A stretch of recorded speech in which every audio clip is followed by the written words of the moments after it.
The engines are already screaming. Anakin has one boot on the ramp of his fighter, heat rolling off the durasteel floor, and he's seconds away from lifting off for Mustafar. Then he hears her voice cut through all of it. "Anakin, wait." He turns, and Padme is running across the platform, ignoring the two troopers who step aside without a word. She doesn't slow down when she reaches him. She grabs his arm the way someone grabs onto something before it slips away for good. For a second, he thinks something's wrong, an attack. Bad news from the Senate, something urgent enough to stop him mid-mission. It's neither. Right there, under the ship's lights, with the engine noise nearly swallowing her words, she says it. "I'm pregnant." Anakin doesn't move. The order in his head, Mustafar, the separatist leaders, Palpatine's voice repeating the mission details one last time. All of it goes quiet for exactly one breath. He looks at her like he's trying to memorize the moment, because some part of him already knows this is the kind of news that changes which man walks back off that ship. "Say something," she whispers. He almost laughs. His throat's too tight for it. His hand slides off the fighter's controls entirely now, forgotten. For the first time since the war began, the mission in front of him feels smaller than the life waiting behind him, smaller than her, smaller than whatever's coming next. But somewhere above the atmosphere, a timer is already running. Palpatine is waiting for that ship. The separatists are waiting on Mustafar. And neither Anakin nor Padme has any idea yet how little time that timer is about to give them, or how fast this one moment on a landing platform is about to reach the last man in the galaxy who should ever hear about it. He wants to stay.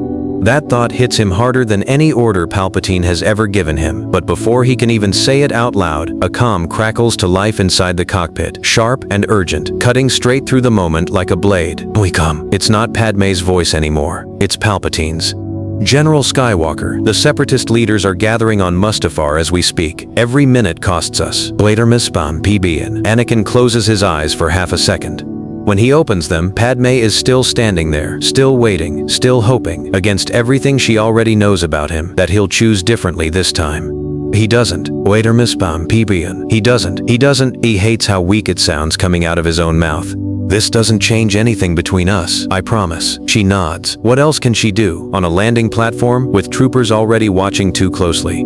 But as he climbs the rest of the way up the ramp, she notices something she's seen only a handful of times before. That same tight fear behind his eyes, that shows up right before he does something he'll spend years regretting. Not fear of the mission. Fear of losing what he just found out he has. The hatch seals shut. The engines roar louder, drowning out anything else she might have said. And Padme stands alone on that platform as the fighter lifts off and vanishes into the orange haze above the city. Her hand still half raised in a wave he probably never even saw. She told him the truth to bring them closer together. But then, what if the timing of that truth just handed someone far more dangerous exactly the opening he'd been waiting for? Something is wrong with Anakin, and Obi-Wan knew it before they even crossed into Mustafar's orbit. Not a hunch, not a feeling in the Force. Just years of watching this man's face closely enough to know when it's hiding something. Anakin keeps glancing at a private comm panel he has no reason to be checking. His answers to basic questions come half a second too late, like his mind is somewhere else entirely. Somewhere back on that landing platform, maybe. Though Obi-Wan doesn't know that part yet. "You've checked that channel 3 times, Obi-Wan says finally, keeping his tone light. Almost teasing. "Something I should know about?" Anakin's jaw tightens. For a moment, the truth is right there. Padme. The pregnancy. The fear that's been eating at him since the moment he left the platform. He almost says it. His mouth even opens. But then he thinks about the council. About Yoda's unreadable stare. About every quiet rule he's bent over the years that has somehow never caught up with him. Until now, when it actually might. He swallows all of it back down. "I'm fine," he says, just thinking about the mission. Obi-Wan doesn't believe him. Not even a little. But he's learned, after all these years, that pushing Anakin too hard usually just makes him dig in deeper, so he lets it go, for now. Still, as they descend toward Mustafar's volcanic surface, red light bleeding through the viewport, Obi-Wan finds himself watching his old friend a little more closely than usual, filing away the strange comm checks, the tight jaw, the distracted stare that doesn't belong to a man focused on a mission. He doesn't know it yet, but he's about to get his answer faster than he expects, and in the worst possible place to receive it, with blaster fire already waiting on the ground below. Palpatine already knows. He knew before Anakin's ship even reached Mustafar's orbit, not because Anakin told him, because his spies were watching that landing platform the entire time, and the report reached his private chambers within the hour. He reads it once, then again, slower this time. And instead of the concern anyone else might expect, instead of alarm that his prized weapon just became a father, something closer to satisfaction settles across his face. A confident Anakin Skywalker is dangerous, unpredictable, hard to steer. A frightened one who believes he might lose everything he loves, is something else entirely, something Palpatine knows exactly how to shape. He doesn't wait for Anakin to come to him with the news. He composes a message himself, short and deliberate, and sends it straight to the fighter now cutting through the atmosphere toward Mustafar's surface, timed perfectly. Timed for the moment Anakin's nerves are already stretched thin by everything waiting for him below. The message arrives as one line. Protect the ones you love, Anakin. Whatever it takes. No explanation, no context needed. Because Palpatine knows precisely which wound Padme opened on that platform 2 days ago, and he has just pressed his thumb directly into it before it even has a chance to close. Back in his chambers, lit only by the soft glow of the Coruscant skyline outside, he allows himself the faintest smile, the kind that only appears when a plan someone has been building for years finally clicks into place exactly the way he intended. Somewhere below the clouds, a battle is about to begin on Mustafar's surface. But the real battle, the one that actually matters, the one no lightsaber can win, is happening entirely inside Anakin's head, and Palpatine just made sure he'd lose it before it even started. Blaster fire rips across the Mustafar compound, and for the first time in his career, Anakin freezes in the middle of a fight, not from fear of dying, from two voices fighting for space in his head, refusing to let him think clearly. Palpatine's message, Padme's words from 2 days ago. Both of them louder than the battle right in front of him. Obi-Wan sees it happen in real time. A shot meant for a retreating separatist officer nearly clips Anakin's shoulder instead because he simply isn't where he should be, isn't focused, isn't the man Obi-Wan has fought beside for a decade. Anakin! Obi-Wan yanks him back behind a scorched outcropping of rock, lava glowing orange in the distance, throwing long shadows across both their faces. What is going on with you? You almost got yourself killed out there. And this time, Anakin doesn't hold it back. Padme's pregnant. The words come out fast, like he's been holding them underwater for 2 days and just ran out of air. Silence. Obi-Wan's expression doesn't twist into anger, the way Anakin half expected it to. It twists into something heavier, something closer to dread. Because Obi-Wan already knows exactly what the Jedi Council does with attachments like this. He's watched the rules for 20 years. He's followed them, even when they cost him. And Anakin just shattered every one of them without asking a single person for permission. For a long moment, neither of them says anything. Blaster fire still echoes somewhere behind them, forgotten entirely. Ibum Fidelam. Obi-Wan finally speaks, quiet and careful. Does anyone else know? Ibum Fidelam. Anakin shakes his head, and in that silence, surrounded by fire and smoke on a planet neither of them will ever forget, Obi-Wan has to decide something no Jedi is supposed to decide. Whether the code matters more to him than the friend standing in front of him, and whatever he chooses next, there's no undoing it. Obi-Wan makes a decision that breaks every rule he has followed for over 20 years. Finish the mission, he says, voice low enough that only Anakin can hear it over the fading blaster fire. We'll figure the rest out, together. I'm not reporting this. Anakin stares at him, stunned into stillness for the second time that day. This is the same man who has never once bent the code, not even when it cost him personally, not even when it would have been easier to look away. And he just chose loyalty to a friend over decades of discipline without so much as blinking. Why? Anakin asks, genuinely needing to understand. Obi-Wan doesn't answer right away.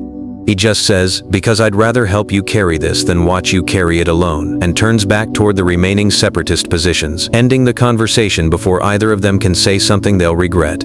For a few hours, it almost feels like they've bought themselves real time. Time to figure out what comes next. Time to plan. Time to breathe, even a little. But that same night, back on Coruscant, a strange report lands quietly on Mace Windu's desk. Unusual energy readings from Mustafar. An unlogged private comm transmission sent mid-mission, a summary that doesn't fully match the official record. Mace reads through it twice, frowning, then looks up at the aide standing across from him. Where is Kenobi's full report on this? The aide has no answer, and in that silence, hundreds of light years away from the volcanic haze of Mustafar, the secret Obi-Wan just agreed to protect has already started slipping through his fingers. Faster than either of them realizes, and someone on the council just started paying attention at exactly the wrong moment. The separatist leaders are dead. The mission is technically complete. And for a few precious hours aboard the return flight, Anakin actually lets himself believe they got away with it. That belief doesn't survive contact with Coruscant. The moment he steps off the ship, Palpatine is already waiting for him, not with troopers, not with questions. with something far more effective than either. The Jedi will take your child the instant they learn of it, he says, voice soft, almost sympathetic. You know this to be true. And the worst part is, Anakin isn't entirely sure he's wrong. That fear takes root faster than Obi-Wan's loyalty from hours earlier can undo, spreading through him like something with its own pulse. Every word Palpatine says lands exactly where it's meant to. Every fear he names, Anakin already carries. Just as Palpatine's warning finishes settling into his chest, Anakin's comlink buzzes against his hip. It's Padme. Her voice, when it comes through, is nothing like the calm, steady woman who stopped him on that landing platform days ago. It's tight, urgent, frightened in a way he's rarely heard from her, even during the darkest months of the war. Anakin, come home, now, something's happened. Obi-Wan's Dinamstian sang. He's already moving before she finishes the sentence. Palpatine's warning and Obi-Wan's promise both still ringing in his ears, competing for space in a mind that hasn't had a quiet moment in days. Whatever is waiting for him behind that apartment door, one thing is certain. He's about to walk into it as a very different man than the one who left for Mustafar. And nothing Padme says next is going to make that easier. Something has happened. That's all she said.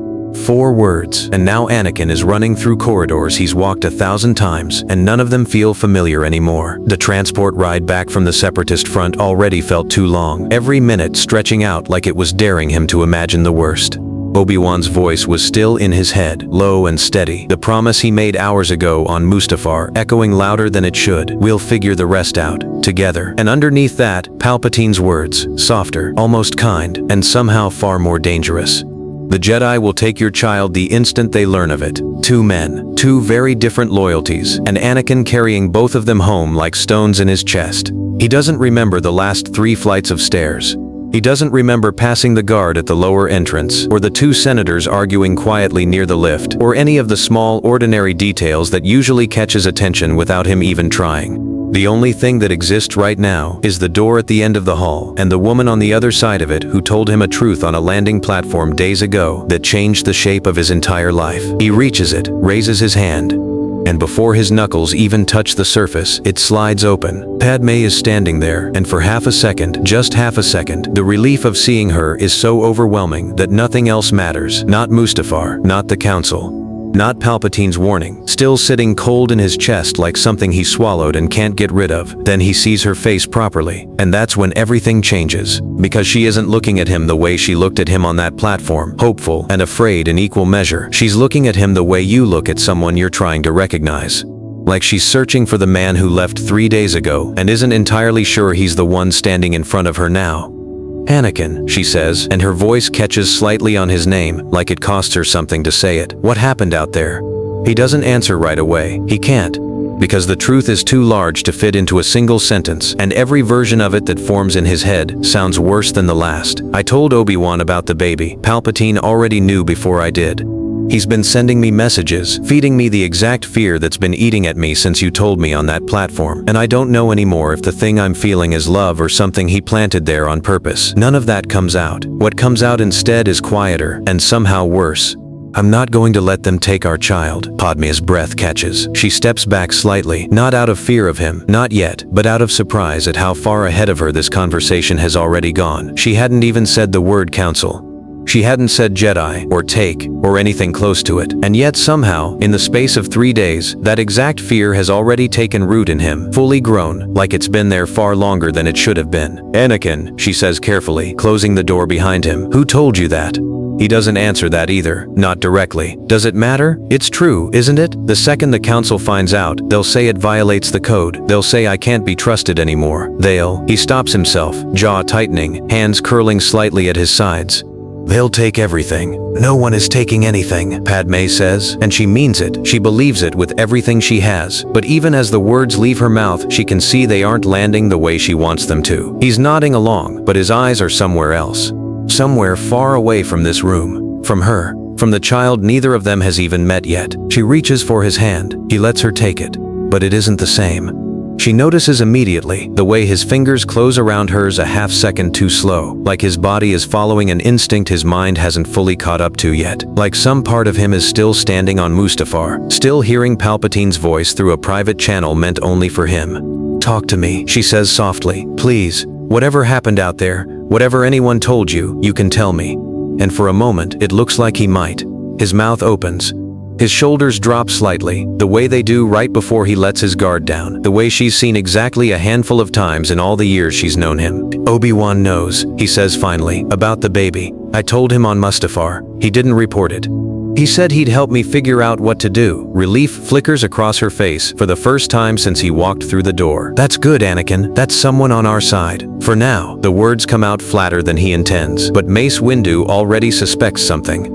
There's a report that doesn't match what Obi-Wan filed. It's only a matter of time before what? He doesn't finish the sentence. He doesn't need to. They both already know how it ends, or at least how it could end if the wrong person asks the wrong question at the wrong moment.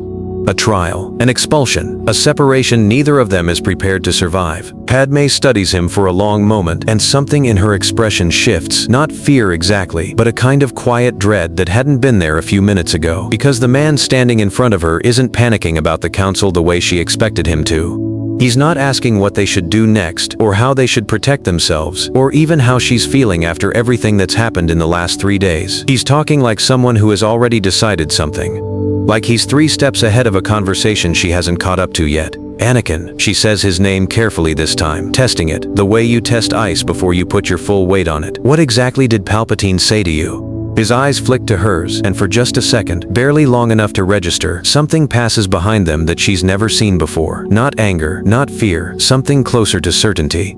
The kind of certainty that doesn't come from thinking something through, but from being told something so many times that it starts to feel like it was always true. He said he'd help me, Anakin says quietly, if it ever came to that.